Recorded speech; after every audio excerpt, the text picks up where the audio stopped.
अब अगला क्वेश्चन है, जगदीश चंद्र बसु के दाम्पत्य जीवन पर टिप्पणी लिखिए। दाम्पत्य क्या होता है? दंपत्ति होता है पति पत्नी का जोड़ा, और उनका जो गृहस्थ जीवन होता है, जो मिलकर वो अपना जीवन बसर करते हैं, उसको दाम्पत्य जीवन कहते हैं। उस पर टिप्पणी लिखने के लिए कहा गया है। 1887 ईस्वी में उन्होंने प्रसिद्ध वकील दुर्गा मोहन दास की सुपुत्री अबला दास के साथ दाम्पत्य जीवन में प्रवेश किया, उनके साथ शादी की थी।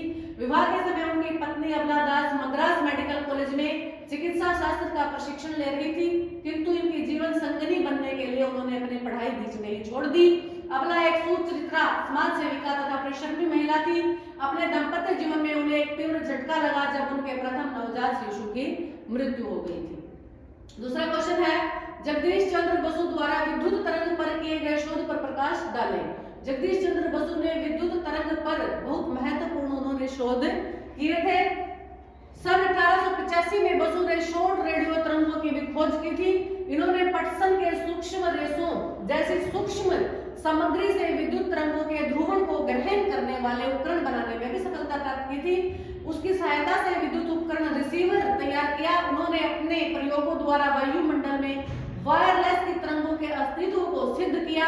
बसु के बेतार का यह आविष्कार सन 1885 में कोलकाता नगर भवन में पुष्टिपूर्ण शोध कार्य मान लिया गया।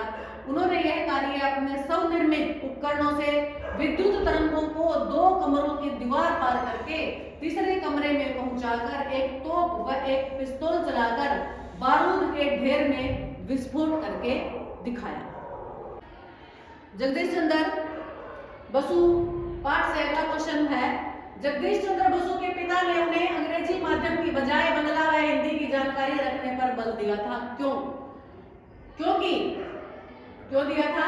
क्योंकि उनका मानना था कि पहले मातृभाषा का ज्ञान होना जरूरी है और बाद में अन्य भाषाओं का। दूसरा क्वेश्चन है, सेंट जेवियर स्कूल कोलकाता में बसु का क्या अनुभव रहा? सेंट जेवियर स्कूल कोलकाता में यूरोपीय तथा भारत में रह रहे अंग्रेज छात्र पढ़ते थे। जगदीश चंद्र ने उनसे मित्रता की तथा उनकी भ्रांत धारणाओं व चुनौतियों का सामना किया। वहां भी विज्ञान की चीजों के बारे में जानकारी एकत्र करने में प्राय व्यस्त रहते थे। अगला क्वेश्चन है, प्रेसिडेंसी कॉलेज कोलकाता में बसु को कम वेतन क्यों दिया जाता था? उन्हें अपना पूरा वेतन कैसे मिला? प्रेसिडेंसी कॉलेज कोलकाता में बसु को हिंदू अंग्रेज भेदभाव के चलते अंग्रेज प्राध्यापकों की तुलना में आधे से भी कम वेतन दिया जाता था। उन्होंने अवैतनिक प्रोफेसर के रूप में कार्य करके इसका विरोध किया, यानी उन्होंने कहा कि मुझे वेतन चाहिए ही नहीं, यानी कि असहयोग आंदोलन आप इसको कह सकते हैं। अवैतनिक वेतन लिए बिना उन्होंने पढ़ाया। उनके इसी अनोखे संघर्ष के परिणाम स्वरूप 3 वर्ष बाद उन्हें गत 3 वर्षों का पूरा वेतन मिल गया। अगला क्वेश्चन है, बसु के शोधपूर्ण भाषण और कार्यों की प्रशंसा करते हुए फ्रेंच अकेडमी ऑफ साइंस के अध्यक्ष ने क्या कहा था?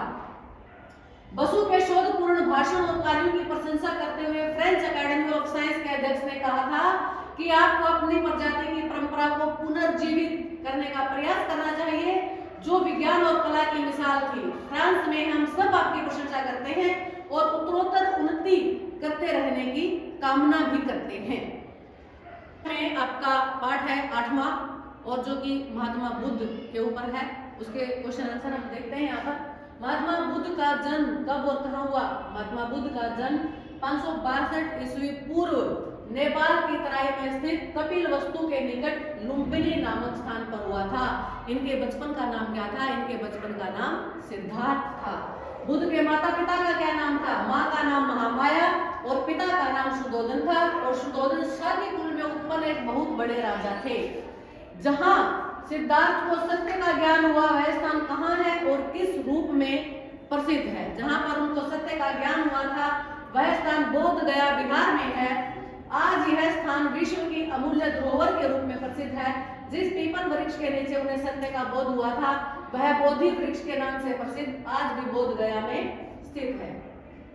महात्मा बुद्ध ने धर्म और उपदेश कहाँ दिया था? उन्होंने अपना पहला धर्मोपदेश ऋषि पतंजलि दाव में दिया था। आजकल यह स्थान सारनाथ के नाम से जाना जाता है। अब महात्मा बुद्ध के पाठ में से अगला क्वेश्चन है कि क्वेश्चन ये बनता है कि किस घटना से पता चलता है कि वो बचपन से ही दयालु थे? एक बार महात्मा बुद्ध, सिद्धार्थ और उनका भाई खेल रहे थे तो जो उसका भाई था उसने एक हंस को तीर मार दिया। तीर मारने से वह छटपटाने लगा। महात्मा बुद्ध से ये देखा नहीं गया और उन्होंने उसका इलाज किया। और लेकिन उसका भाई कहने लगा कि इसको मैंने मारा है, ये मेरा शिकार है, इसलिए इस हंस पर मेरा अधिकार है। दोनों राजा के पास जाते हैं और राजा को उससे पूछते हैं कि मारने वाला बड़ा होता है या बचाने वाला बड़ा होता है। तो राजा ये सब जो वो भी धर्म संकट में पड़ जाते हैं कि मारने वाले से तो बचाने वाला ही बड़ा होता है। और अंत में ये निर्णय भी दे दिया जाता है कि जो हंस है उसी के ऊपर छोड़ दो, वो जिसके पास जाएगा हंस उसी का है। और हंस भी कहा जाता है कि हंस भी सिद्धार्थ के पास ही गया। अगला क्वेश्चन है, बुद्ध के अष्ट मार्ग का स्वरूप स्पष्ट कीजिए। उन्होंने जो 8 मार्ग बताए थे अपने धर्म में, वो कौन कौन से थे? बुद्ध का अष्ट मार्ग पुरोहितों के फेर तथा झूठे आडंबरों से बचकर निर्वाण प्राप्ति का मार्ग था। इस मार्ग की 8 आदर्श बातें निम्नलिखित थी। नंबर 1, सम्यक दृष्टि अर्थात सत्य व असत्य की पहचान की दृष्टि। सम्यक संकल्प, बुराई को त्यागने का पवित्र संकल्प। सम्यक वचन अर्थात मृदु वाणी बोलना, कोमल मधुर वाणी बोलना, झूठ, निंदा व अप्रिय वचन का परित्याग कर देना, परित्याग मैंने छोड़ देना। सम्यक कर्म अर्थात मनुष्य का कर्म अहिंसा, इंद्रिय संयम और दया भाव पर आधारित हो। सम्यक आजीविका अर्थात जीवन यापन के लिए उचित एवं पवित्र साधनों का ही वो प्रयोग करे। सम्यक प्रयत्न अर्थात शारीरिक एवं मानसिक इच्छाओं को त्यागने का प्रयत्न करे। सम्यक स्मृति अर्थात मनुष्य को सदैव ध्यान में रखना चाहिए कि उसका शरीर भी नश्वर है, मिट जाएगा। सम्यक समाधि अर्थात शाश्वत शांति के लिए चिंतन की समाधि। तीसरा क्वेश्चन है, बुद्ध के द्वारा पहचाने गए सत्य क्या हैं? 4 सत्य हैं। संसार दुखों का घर है। दुखों का कारण मनुष्य की तृष्णा एवं लालसा है। तृष्णा पर विजय पाकर दुखों से मुक्ति पाई जा सकती है। अष्ट मार्ग तृष्णाओं पर विजय पाने का सरल उपाय है।